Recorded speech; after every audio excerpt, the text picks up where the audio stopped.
हरि ओम सहनाववतु सहनौ भुनक्तु सह वीर्यं करवावहै तेजस्विनावधीतमस्तु मा विद्विषावहै। ओम शांति शांति शांति।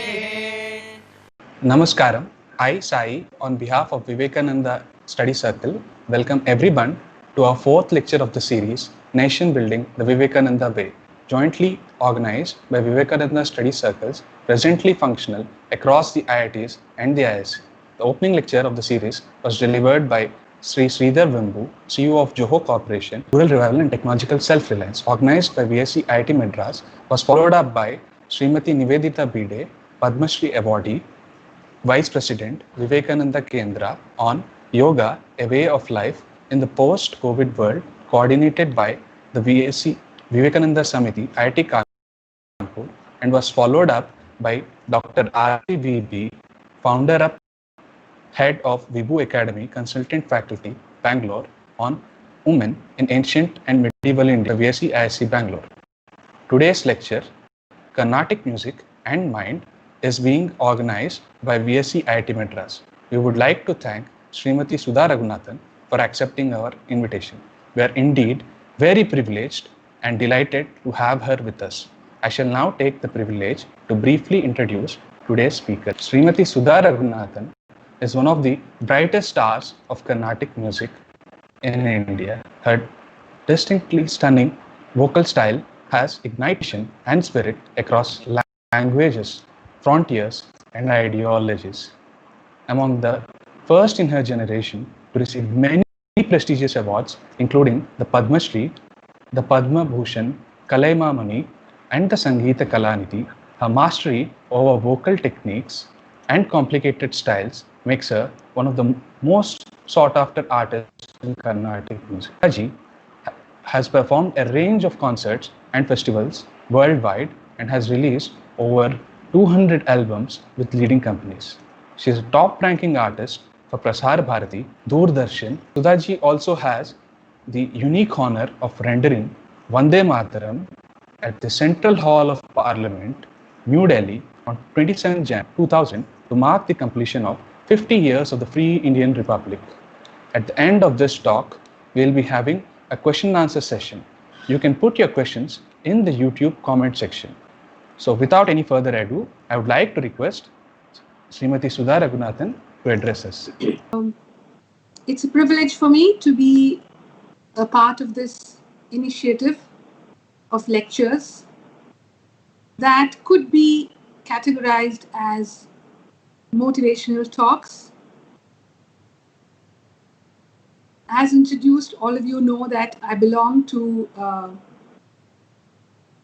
the discipline of classical arts.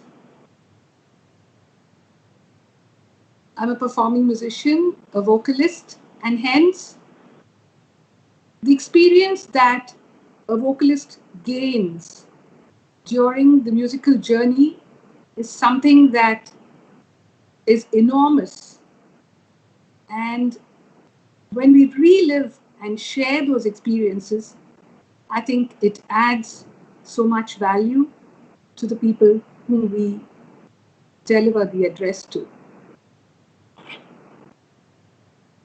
Right off the bat, I would like to place my pranams and namaskarams at the feet of my gurus, of the respected Swamijis, of the teaching faculty, and I would like to express my affection and welcome to the students who are listening to this talk.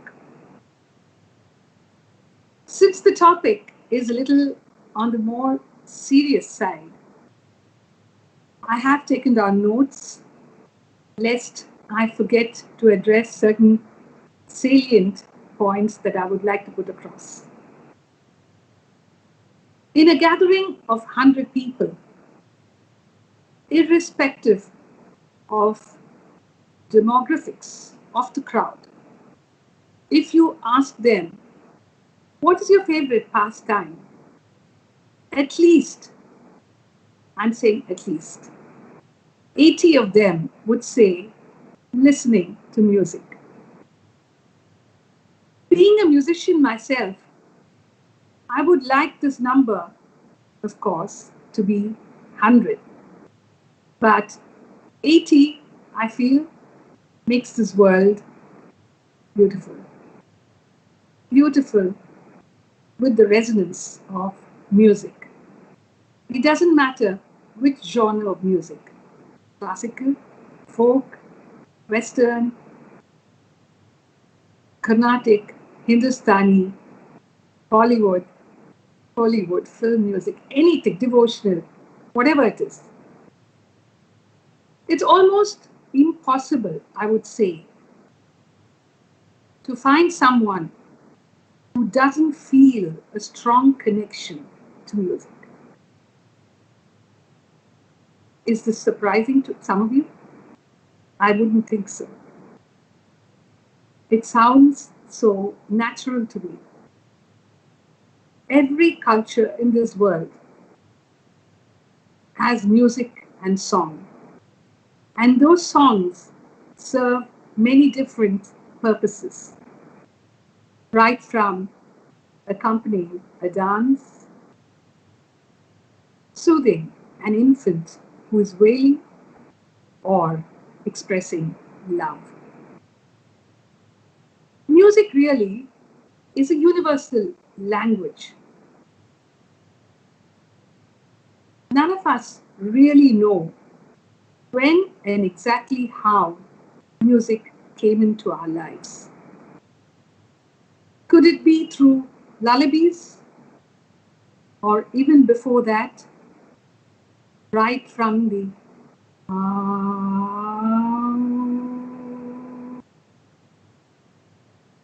nada that emanates from home? Or is it much later in life? Question that we can ponder over and debate over. Yet I feel that sound gets the definition of music when notes are arranged in sequential order and there is a perfect balance between both laya, which is rhythm, and raga, which is melody.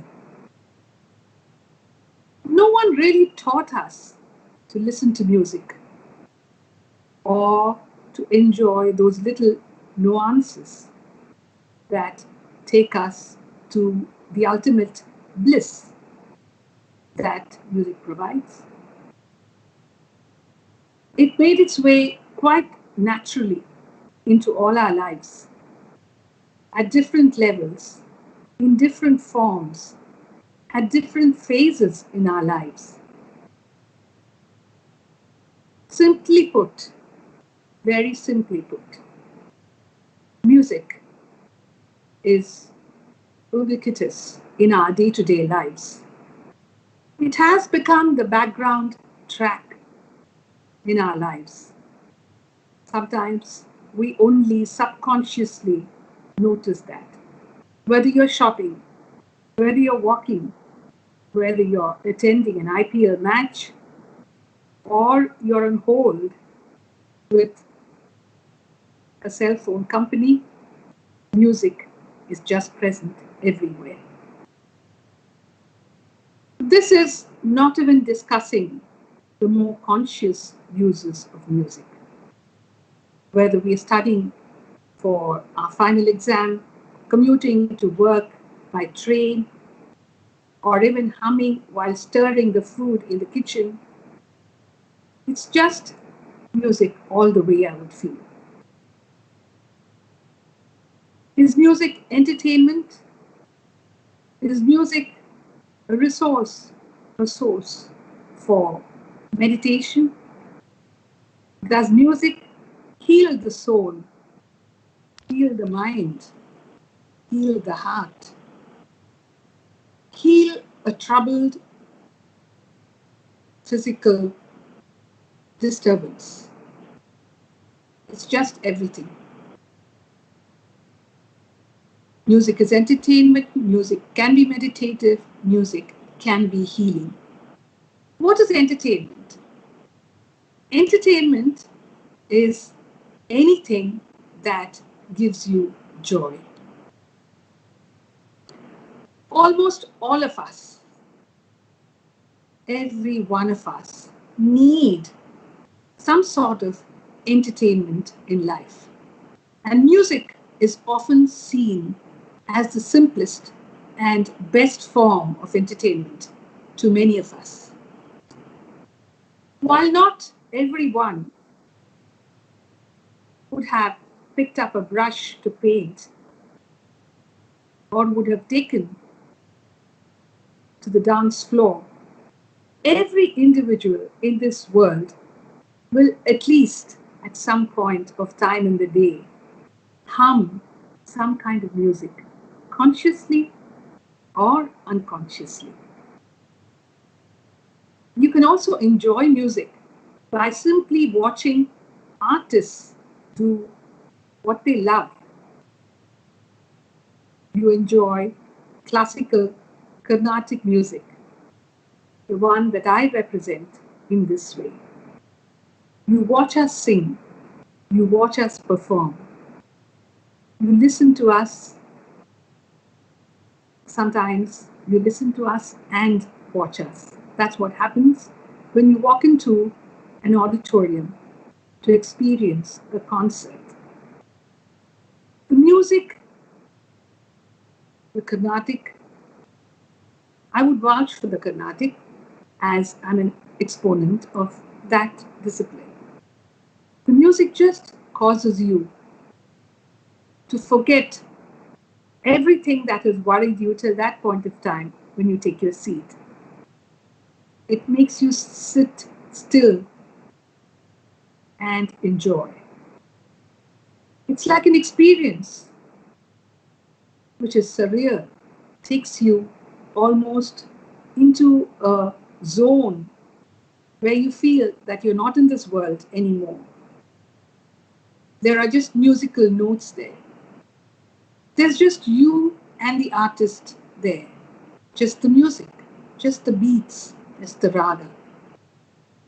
For a moment, why a moment? For all the moments that you listen to that music, I feel one would forget just everything else.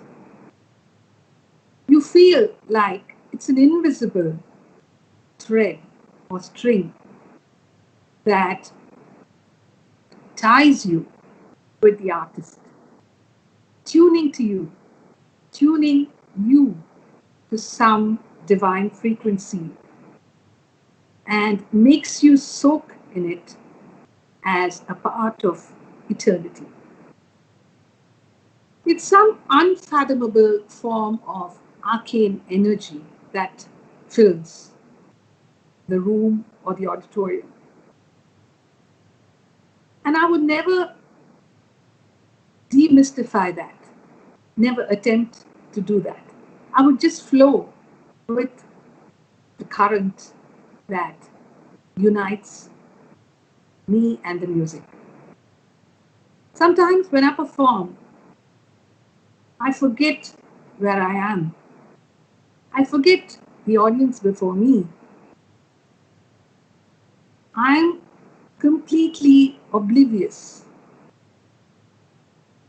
of who is with me on stage too. That point in my music arrives in a concert when I'm well into a halfway. Then when I'm singing a raga or a completely devotional song, then you just become one with the music. You dissolve into the notes. You become one with the notes. That is the time I feel you as an audience and me as an artist have to stretch our our hands as far as possible to receive that positive energy as much as possible. It's almost like a musical trance. That is the point when music, which was till then entertaining, gets close to meditation. It becomes the divine way to tell you beautiful, poetic messages to your heart, even making you feel a divine energy. Just like Swami Vivekananda says, stretch out your arms and embrace it with love.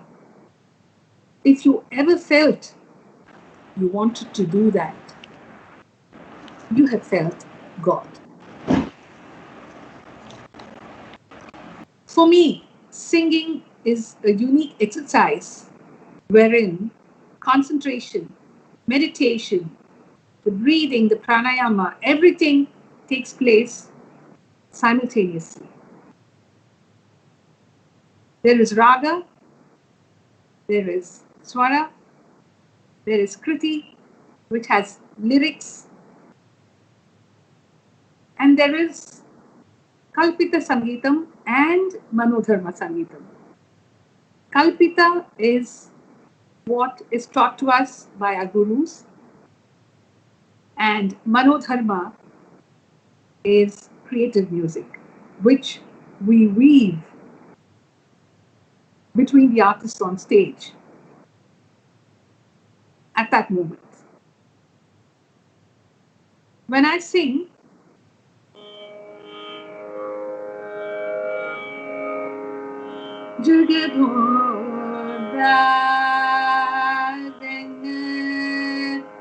ಆಡಿಸಿದಳು Yashode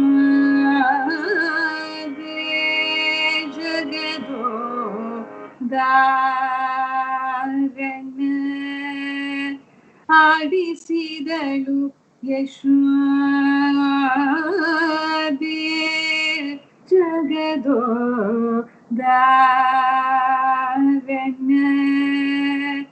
ಆಡಿಸಿದಳೆ Yashode ಜಗದೋದಾರಣ್ಯ ಆಡಿಸಿದಳೆ ಶೋದೆ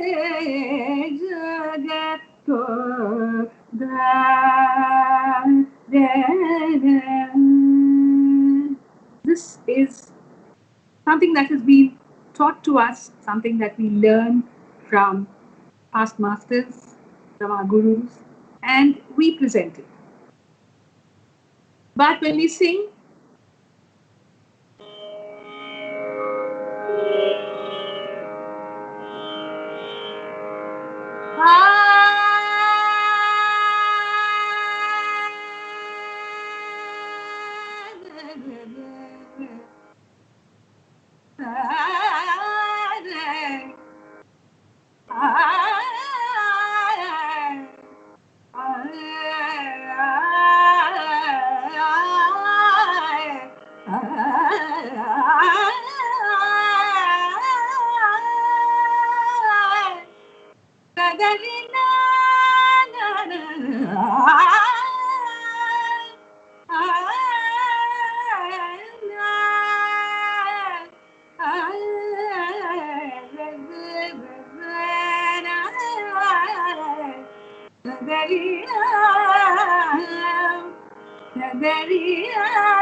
what I sang now is a raga called Mohana Kalyani, and what I sang is within the grammar of the raga.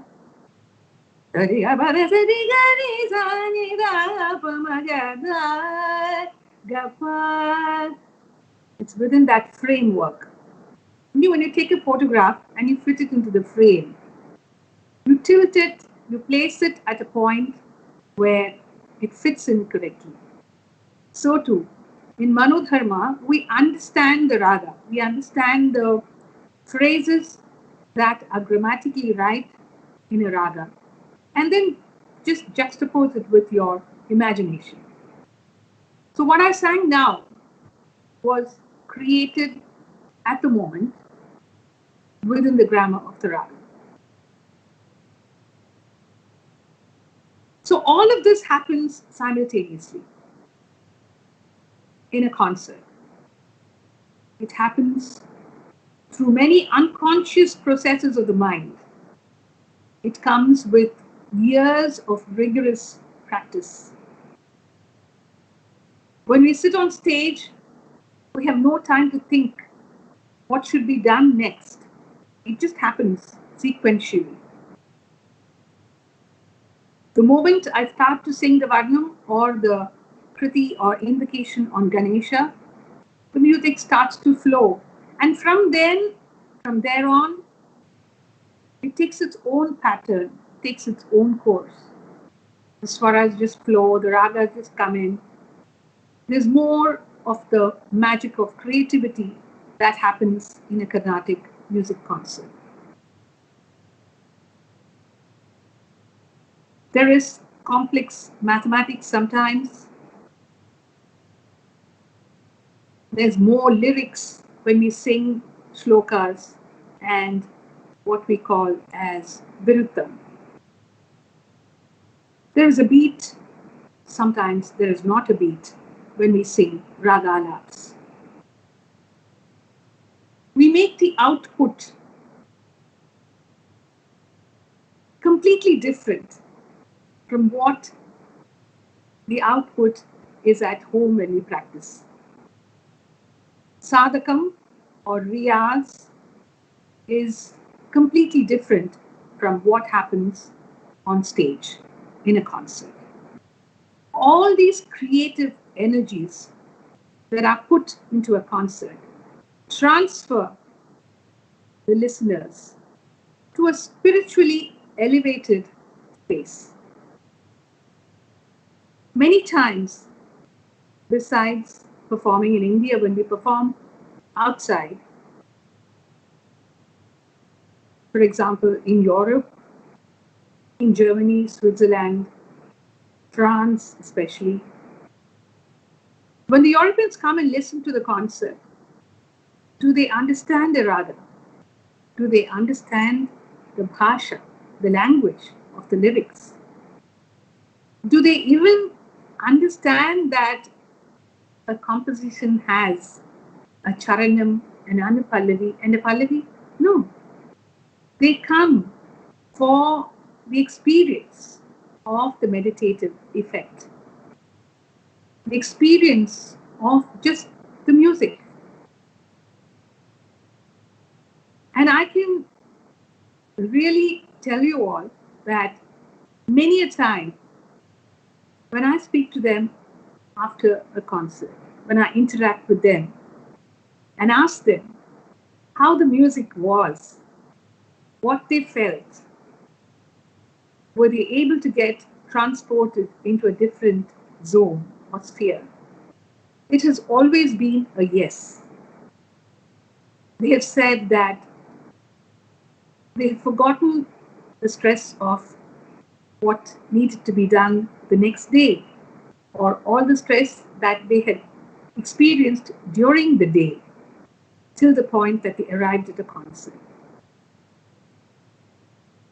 And hence, you get the last point of the entertainment, meditation, and healing. The meditation and healing happen together. The human brain and the nervous system are hardwired to distinguish music from just noise or sound. The brain helps the mind to respond to rhythm, to repetition, to tones, to tunes, to the voice, to the instruments? And is this a biological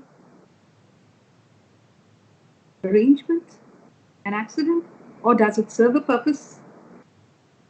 Psychologists who have worked in music, who have written their thesis, have been always vouching through their fascinating research that our brain and bodies respond very favorably to music.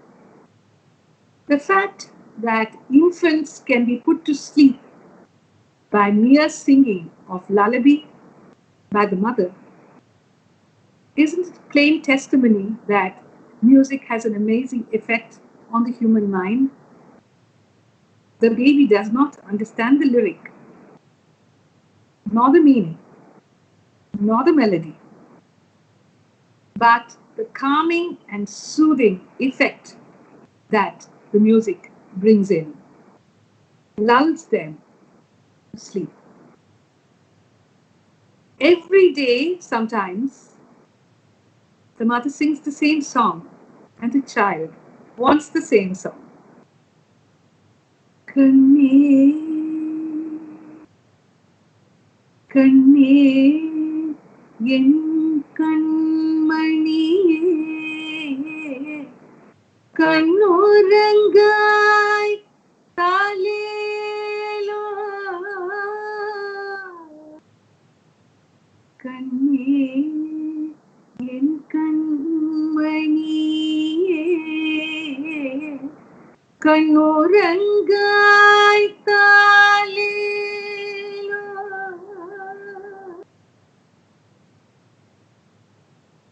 Talelo,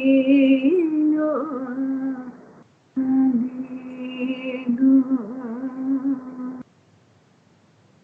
By the time the first line is sung, the baby settles down to fall asleep. And every day, sometimes, in most cases, they want the same song sung by the mother. It's not even essential or necessary that the mother knows music. It's just the texture of the voice, the volume of the voice, the timbre of the voice, and the soothing strains of the raga that calm the mind of the baby. Isn't this a small proof for the benefit of music on the mind? The benefits of music on the mind and the body have been recognized almost since the days of the great Greek philosophers. According to Plato, music gives soul to the universe, wings to the mind, flight to the imagination, a charm to sadness, gaiety and life to everything.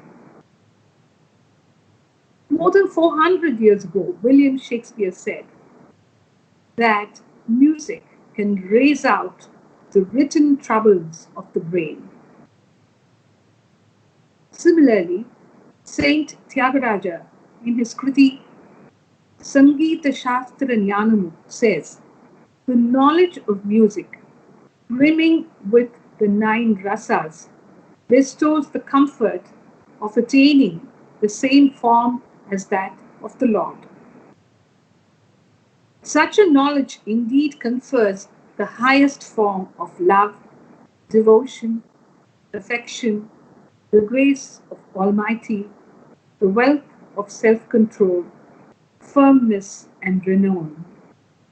One will also attain skills, says Tyagaraja. American musician Billy Joel once said, I think music in itself is healing. Music heals, transforms, and inspires. One good thing about music is that when it hits you, you feel no pain. There's only joy. There's only happiness. In fact, to take it to the last point, there is only divine bliss. Melody, harmony, and rhythm stimulate the senses, which in turn pattern our breathing, the heart rate, and in turn other bodily functions. Music can be used to foster verbal and non-verbal communication skills for people on the autism spectrum. Music can promote a sense of tranquility, or it can pep you up. Music can help someone process emotions, particularly take them out of trauma and grief. It can be a calming balm for anxiety and help people manage pain better. The Indian Journal of Surgery published a study in 2012 which said that exposure to the raga Ananda Bhairavi showed a positive effect in post-operative pain management. This was evidenced and proved by the reduction in the analgesic requirement by 50% in those who listened to the raga in the post-operative period for 3 days. Let me give you a sample of this particular raga, Ananda Bhairavi.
In fact, Swami Ganapati Sachidananda Ji in Mysore has done research and also found out that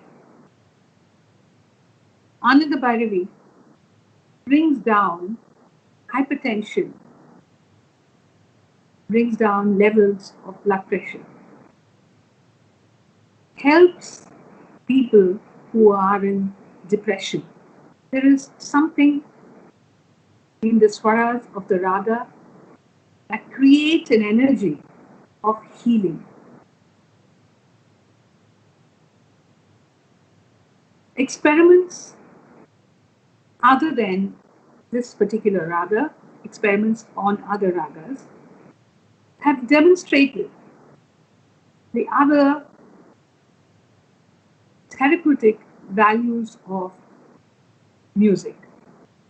For example, in curing insomnia, there is a particular raga, few ragas that we say help to alleviate sleep disorders. One of those was Neelambari that I mentioned, which helps the baby to sleep.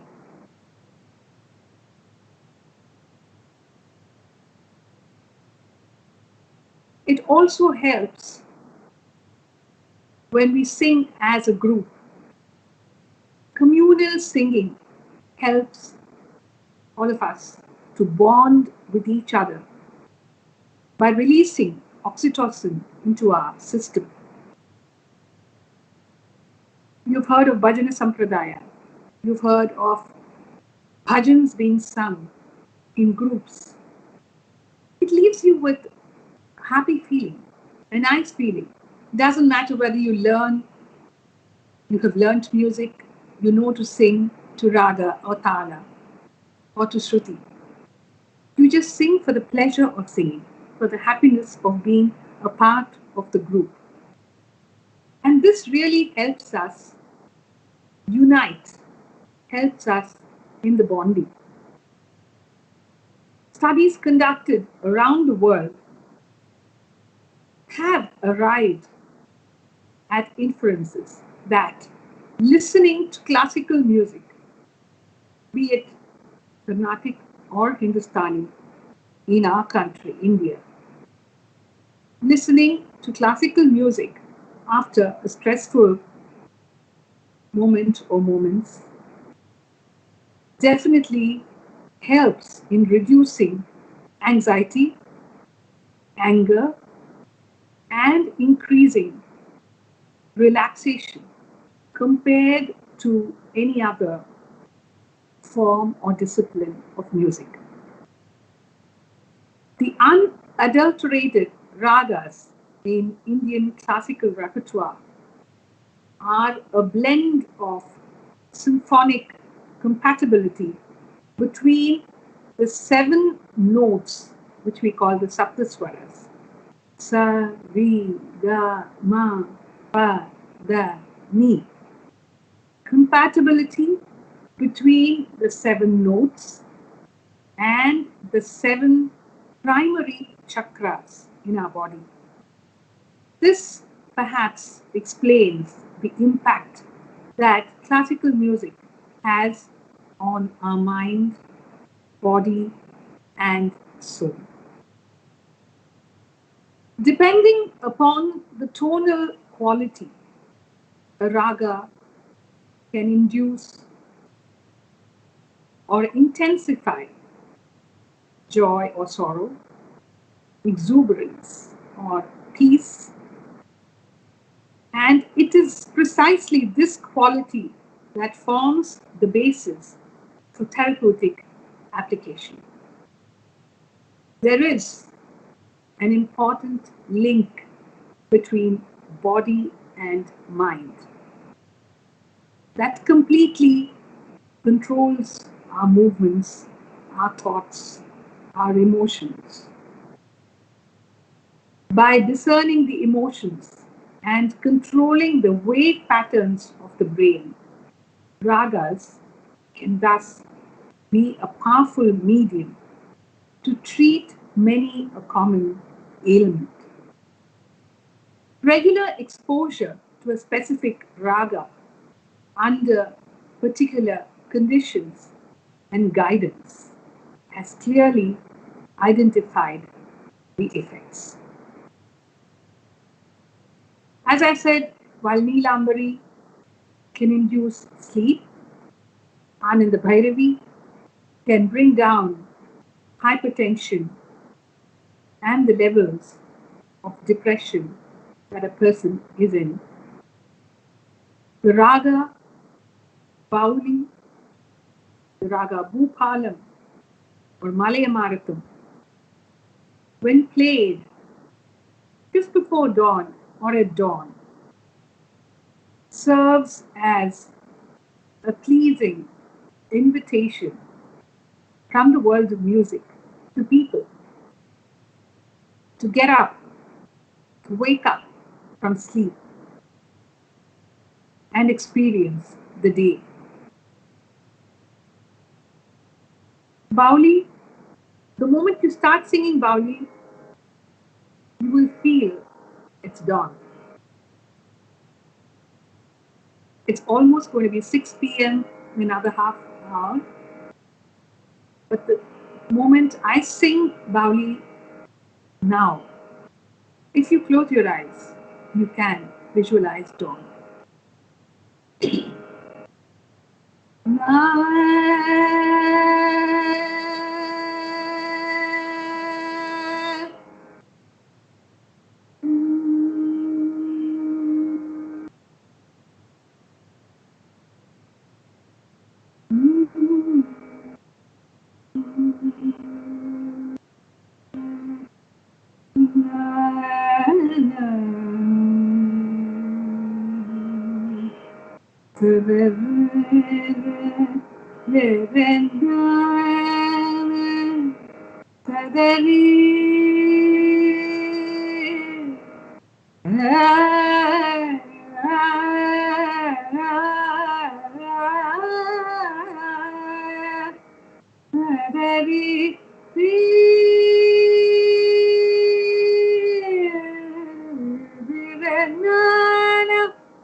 So too, I could keep on giving you examples of ragas where the healing properties of the ragas bring in different healing for different ailments. We have Sri Ranjani, we have Riti Gaula, which they say is productive when we look at ailments like to do with the stomach, gastritis, and other ailments in the stomach. There is a Bilahari, where joy emanates when you hear the strains of the raga. There is a raga called Shama, which reduces anxiety. Sometimes the ragas even don't matter. The lyrics help you to bring in that peace when you're stressed. Physical and mental endurance can be enhanced by music, by its capacity to draw our attention away from the negative aspects. So next time, put on your favorite track, whatever genre of music it is, and do a little tapping around, a little dance, and you will see the magic of music reaping the joy in you. Today, yes, we are in a different level of anxiety. The COVID-19 lockdown has confined us all to our houses. And as we stay at home, we feel maybe the passage of time is longer. No, it's just the same. Swami says, let the mind be cheerful but calm. Never let it run into excesses, because every excess will be followed by a reaction. How else can the mind be calm yet cheerful? But with the balm of music. So listen to music, and though I have a little more to say, I think the passage of time is running fast right now, and we have reached a point of time where I need to address a few questions. So I would like to finish by saying, through the words of Alex Duman, music brings us pleasure and releases our suffering. It can calm us down and pump us up. It helps us manage pain, run faster, sleep better, and be more productive. We are what our thoughts have made us. So take care of what you think.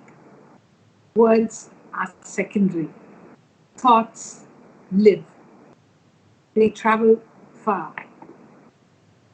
It's the mind that makes you live the life that you are leading. So let that mind immerse itself in music and help you to lead a life filled with calm yet happiness.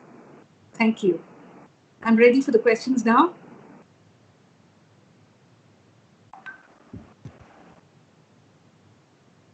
Thank you, ma'am, for the enlightening talk.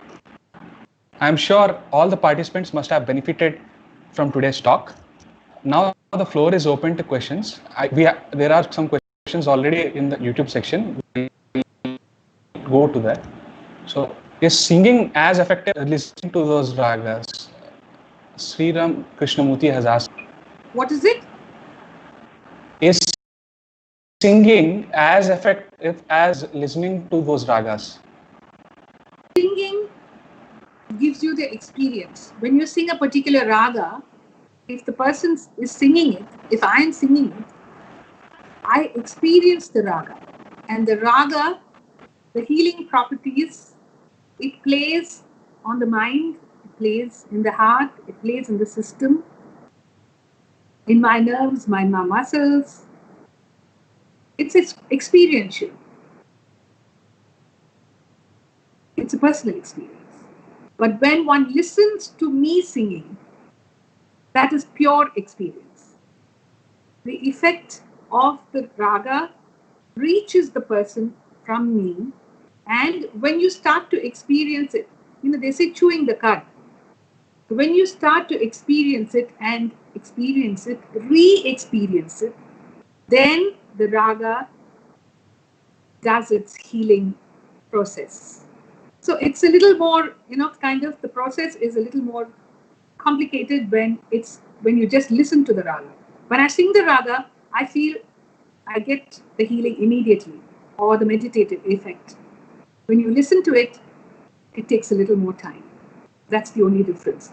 Yet, I feel ragas serve the purpose.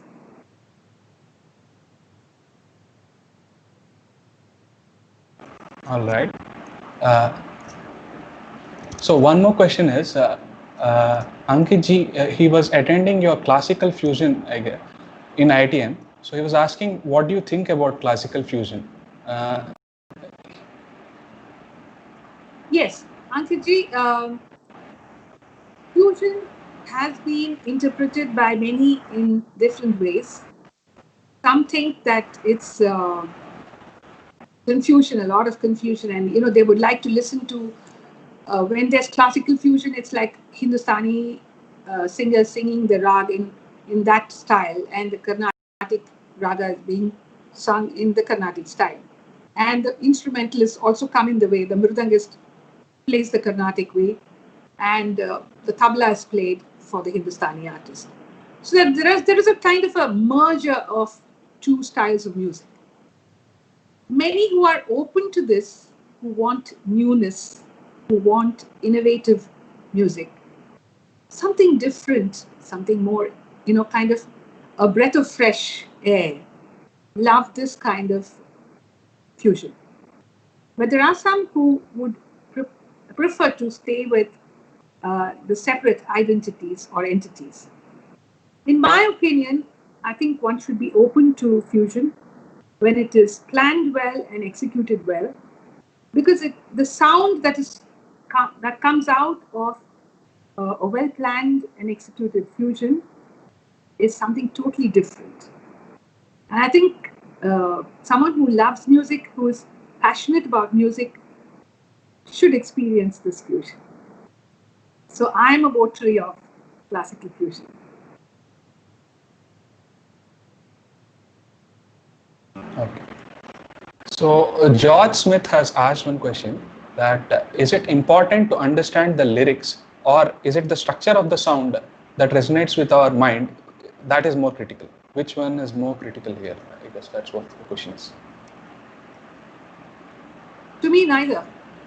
Neither the structure of the song nor the lyrics are as important as being present. It's like when you're thrown into water, you experience the water. You experience that. That's a feeling, the touch of water.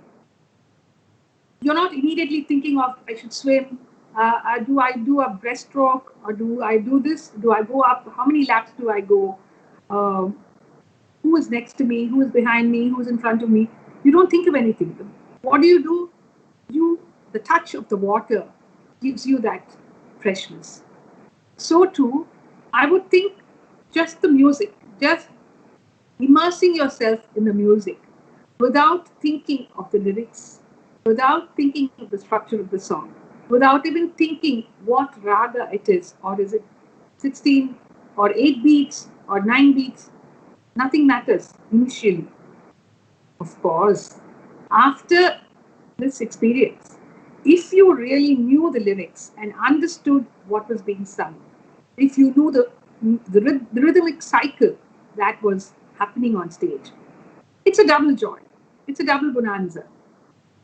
But actually, I would think just experiencing the music itself is that communication that the mind requires.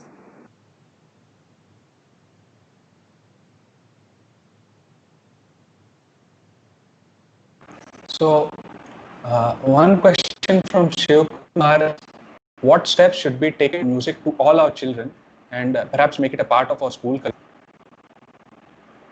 We have, as artists, been emphasizing on this aspect to bring classical music into schools at the primary level, because once the child goes up to middle school or high school, then the pressure of academics is very heavy on the shoulders of the child. And today it's a world where you have to keep proving yourself repeatedly. Marks matter, your grades matter. What you study takes you to the next level of studying the same thing. And hence the pressure and the time that is devoted to academics is more in a child's curriculum. And hence we've always, as artists, been, kind of emphasizing to the government, to the different schools, heads of schools, to bring in music at even the KG level, kindergarten level, or the standard 1 level. Just sing rhymes that are tuned to ragas. Instead of twinkle, twinkle, little star, how I wonder what you are. You can make the same tune, kind of notated in a raga. Twinkle, twinkle, little star, how I wonder what you are. Up above the world so high, like a diamond in the sky. That's Sahana, Raga Sahana. I would think, why can't we change Why can't we be innovative? Why can't we reinvent ourselves, re-engineer music? Take these ragas in simple form, in absolutely simplified format. Teach the children rhymes in Tamil, rhymes in Sanskrit, rhymes in their native language. Suppose it's a child from Karnataka, maybe some songs in Kannada, in Telugu, and simplify the pattern musically, but take the raga to the child. And hence, you will not only be equipping the child with music, but you will make the child have the aptitude to listen to classical music. Not everybody who learns music becomes a performer. Not everyone neither becomes a teacher. Why can't you create an audience for the future? And that happens only when you take the music to the child when the child is extremely young. So you give the choice to the child, you give the option to the child. If the child is really interested, he or she will pester his parents and say, I want to learn music. Put me in a class. Take me to a teacher who teaches music privately. So you bring in that thirst into the child. But if you don't expose the child at all and you bring in the music at some point later when the child is in his teens, then maybe this sounds like a strange language to him and he does not want to listen to it because there is a certain format of training that happens when you learn classical music. And that training is easy when you're a child, but it's boring when you're a teenager. So I think we should all put together our energies and try and bring in music as a part of our curriculum as early as possible. One more question is, what are your favorite ragas? That has always been a difficult question for me to answer because, and I've always given the same answer. I said, if a mother, we had earlier generations, we had at least 10 children in the family. If you went and asked the mother, which child do you like best? Do you think the mother would have an answer? She would say, I love all 10 children equally. Maybe heart of hearts, she likes the last child. But she will answer, I like all my children. So to all these ragas, all the kritis that I sing, everything is like my favorite child. And I think a true artist would definitely say that because every day when we sing, we take up a different raga. And unless we source all our energies towards that raga, that creativity doesn't happen, that magic doesn't happen. And hence, if I sang Mohana Kalyani today, I love Mohana Kalyani today. If I sang Shubha Panturali yesterday, I love Shubha Panturali. So it's the love keeps changing to whichever raga I sing every day. Atul Pratap has a question that as the technology is incorporated into the creation of music, where do you see Carnatic music evolving into? To reaching out to the world at large with the sophistication in technology happening. Because we used to have a Guru Sishya Parampara, a Gurukula Vasam, maybe when I started out as a student of music, where I used to spend almost 8 to 10 hours with my Guru. But today we have technology bringing in various forms, various methods of reaching out to our students. I myself teach on Skype, teach on Zoom. We have group classes, we have one-on-one classes.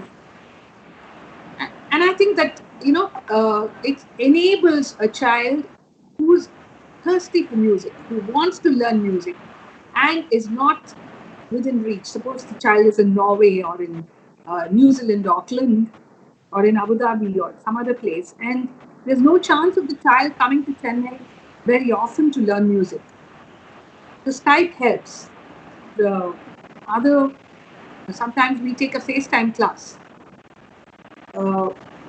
video on WhatsApp. We teach a short kriti on that. I think technology has really helped in reaching out music far and wide. Yet, even even that child who learns on Skype or Zoom class should at least once a year come and physically meet the Guru and get the blessings and the experience of learning in front of a great Guru. One of is tonal quality God's boon or gift? Yes. Tonal quality is definitely a natural boon that the Almighty blesses each artist with. But I will not say that tonal quality cannot be improved upon. There are some voices which begin as voices that can be, not so suitable or favorable to learning classical music. But then I'm sure if you take the child to the right guru, or if that particular student of music would like to improve the voice, today the world is at a point where we have all these voice gurus and we have voice training, voice culture, which is happening. And I feel that going to the right person at the right time will strengthen the voice, improve the voice, and also reassemble whatever the voice can produce. That is a great advantage that today's world has. Earlier, maybe 50 years back, no one cared about how the voice was. All that mattered was the way the person sang, was the content that they gave. The voice was an additional prop, was an additional accessory. But today, we feel that the voice is an important accessory, is a primary accessory. Unless and until, I'm only talking about vocal music because I'm a vocalist, unless and until you have a good voice, it's the medium of communication. It's the instrument for vocal music. And hence that instrument has to be polished and chiseled and kept in good condition. So we have all these training, voice culture happening. I think it matters that you have a good voice naturally gifted to you, but it can also be nurtured and crafted. Swami Mahamedananji has asked, can you please tell about the kind of sadhana, the discipline that brought you to this stage in music? Because it has been really a long journey. Sadhana has so many interpretations, Swamiji. Not that you not know of it, but in my case, I would say that I should thank my gurus mainly for having shaped me as a musician. First of all, my first guru, my mother Chudamani, and then my subsequent gurus, and majorly Padma Bhushan, Sangeeta Kalanidhi, M.L. Vasantakumari Amma. The guru takes a primary pivotal place while shaping the artist in you, and in my case it has been so. The other sadhanas that I have done is that I have been always very focused. I've always believed that I was chosen by the Almighty somewhere, blessed by the Almighty to be in this profession, to continue in this profession, to have acceptance from the audience, to go on this journey, crossing little milestones. If I might say it, what majorly was the gurus, my focus, my undivided attention to my profession, my grit and determination to face any challenge that would keep coming on and off. And of course, the sadhana itself, the practice, the riyaz that I did every day. Sometimes when I didn't sit with my tambura and sing, I would play it in my mind, I would go over it. If I had back-to-back concerts, I wouldn't open my mouth and sing too much at home, but I would play my music in my mind, go over the swaras, go over the ragas, the phrases, the kritis.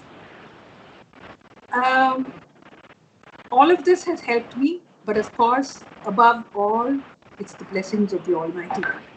We have a lot of more questions pouring in, but we'll conclude it now. I once again thank everyone for attending this session. Please do join us for our future sessions as well. Namaskar.